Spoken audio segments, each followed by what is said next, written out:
ഇപ്പോൾ V D Satheesan പ്രതിപക്ഷ നേതാവ് മാധ്യമങ്ങളെ കാണുന്നു. തത്സമയം നടപടിയെടുക്കില്ലേ? ഇതൊരു തൊഴിലിടത്ത് നടന്ന ചൂഷണമാണ്. വെറുമൊരു സിംഗിൾ ഇൻസ്റ്റൻസ് അല്ല, ഒരു പരമ്പരയാണ്, നിരവധിയായ പരമ്പരയാണ്. ആ മൊഴികളുടെ അടിസ്ഥാനത്തിൽ രൂപപ്പെട്ട ഒരു റിപ്പോർട്ടാണ്. ആ റിപ്പോർട്ടിന്റെ സാങ്കത്യത്തെയൊന്നും സർക്കാർ ചോദ്യം ചെയ്യുന്നില്ലല്ലോ. സർക്കാർ അംഗീകരിച്ച റിപ്പോർട്ടല്ലേ. 4.5 കൊല്ലക്കാലം ഇതിന്റെ മീതെ അടയിരുന്നത്, ഞാൻ ആവർത്തിക്കുന്നു, മുഖ്യമന്ത്രി അടക്കമുള്ള ആളുകൾ ചെയ്തത് കുറ്റകൃത്യമാണ്, ക്രിമിനൽ കുറ്റമാണ് ചെയ്തത്.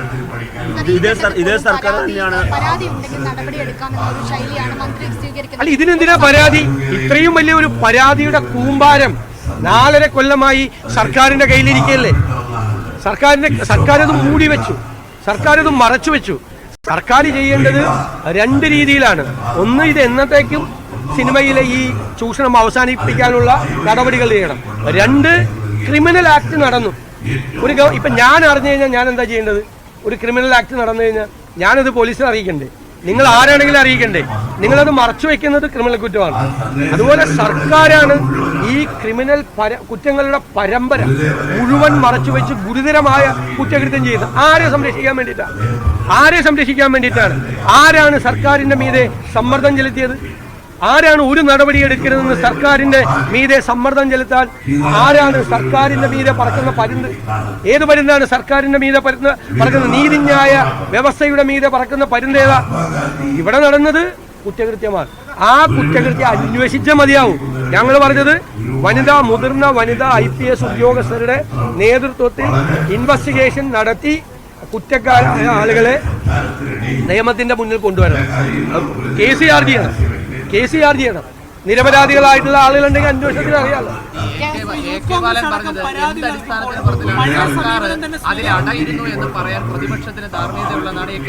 4.5 കൊല്ലം പിന്നെ എവിടെയായിരുന്നു ഈ റിപ്പോർട്ട്? 4.5 കൊല്ലം എവിടെയായിരുന്നു ഈ റിപ്പോർട്ട്? ഈ റിപ്പോർട്ടിന്റെ മീതെ എന്ത് നടപടിയാണ് സ്വീകരിച്ചത്?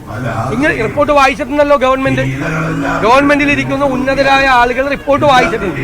ഈ റിപ്പോർട്ട് വായിച്ചിട്ട് ഈ റിപ്പോർട്ടിലെ കാര്യങ്ങൾ പുറത്തുവിടാതെ റിപ്പോർട്ടിന്റെ മീതെ നടപടി എടുക്കാതിരുന്ന എന്താ? നിങ്ങൾക്ക് എല്ലാവർക്കും അറിയാമല്ലോ, റിപ്പോർട്ടിൽ പറയുന്നത് ക്രിമിനൽ കുറ്റകൃത്യമാണ് അല്ലേ? ആണല്ലോ. അത് അറിഞ്ഞിട്ട് മിണ്ടാതിരുന്നത് എന്താണ്? അതിന് ഉത്തരം പറയാം.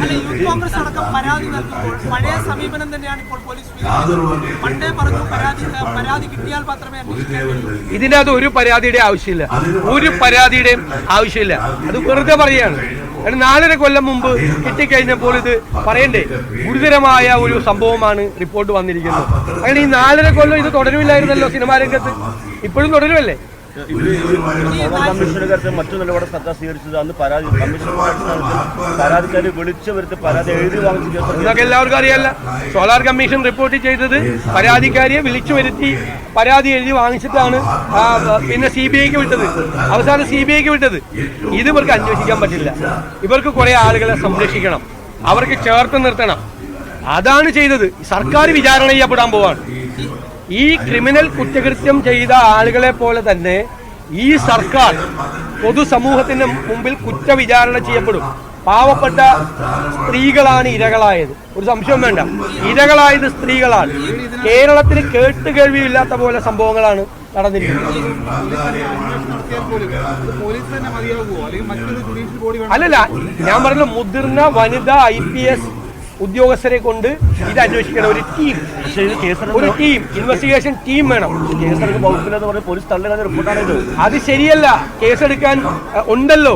കേസെടുക്കാൻ ഈ പോലീസ് ഈ മൊഴി കൊടുത്തിരിക്കുന്ന ഏതെങ്കിലും ഇരകളായിട്ട് സംസാരിച്ചിട്ടുണ്ടോ?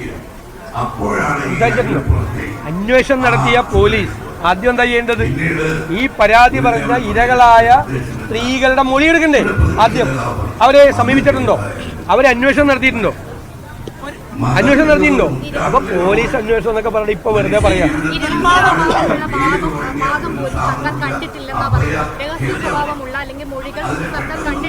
എന്താ കാണാത്തത്? അവിടെ വന്നു കഴിഞ്ഞപ്പോഴേക്കും ആ 10-60 പേജ് കാണണ്ടാന്ന് വെച്ച് മറച്ചു കളഞ്ഞ. അതെന്താണ് അത് അവോയ്ഡ് ചെയ്യാൻ കാര്യം? റിപ്പോർട്ട് മുഴുവൻ വായിച്ച സാംസ്കാരിക മന്ത്രി ഈ പേജ് എത്തിയപ്പോ എന്താ ഇഷ്ടക്കാർ അതിൻ്റെ അകത്ത് ഉള്ളതുകൊണ്ടാണോ? വേട്ടക്കാരായ ആളുകൾ സ്വന്തം ഇഷ്ടക്കാരായതുകൊണ്ടാണോ? സർക്കാരിന് വേണ്ടപ്പെട്ടവരായതുകൊണ്ടാണ് ആ പേജ് വായിക്കാതെ പോയത്.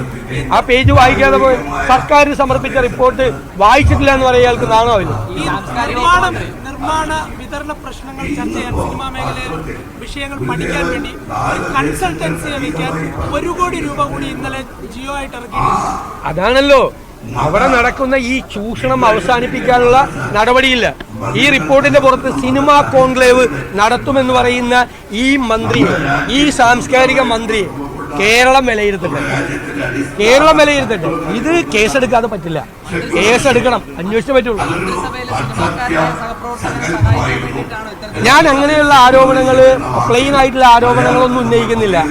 പക്ഷെ നമുക്ക് അതിന്റെ വിശദാംശങ്ങൾ അറിയില്ല. ഇത് ഏത് വ്യക്തിയാണ്, ആരാണ് എന്നുള്ളത് നമുക്ക് ഇറലവന്റ് ആണ്, അപ്രസക്തമാണ്. പക്ഷേ കുറെ വ്യക്തികൾ ഈ ചൂഷണം നടത്തിയിട്ടുണ്ട്. പാവപ്പെട്ട ഒരുപാട് സ്ത്രീകൾ അതിന്റെ ഇരകളായിട്ടുണ്ട്. അപ്പൊ അവർക്കെതിരെ നടപടിയെടുക്കണം. കൃത്യമായി പറയുന്നുണ്ട് ആത്മാവിന്റെ ഗണേഷ് കുമാറാണ് ഭാഗമാണ് എന്ന് പറയുന്നുണ്ട്. പേര് പറയുന്നുണ്ടെന്ന് അല്ല, അദ്ദേഹം ഏത് പർട്ടിക്കുലർ കാര്യമാണ് ചെയ്തതെന്ന് പുറത്തു വരട്ടെ. അത് അദ്ദേഹം മറുപടി പറയട്ടെ.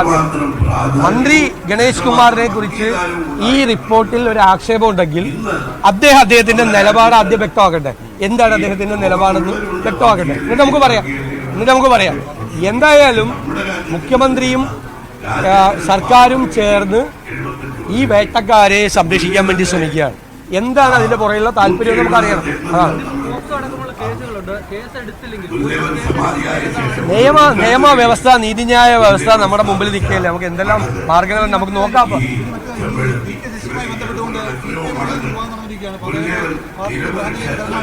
അത് അവരുടെ പാർട്ടിയുടെ ആഭ്യന്തര കാര്യമല്ലേ.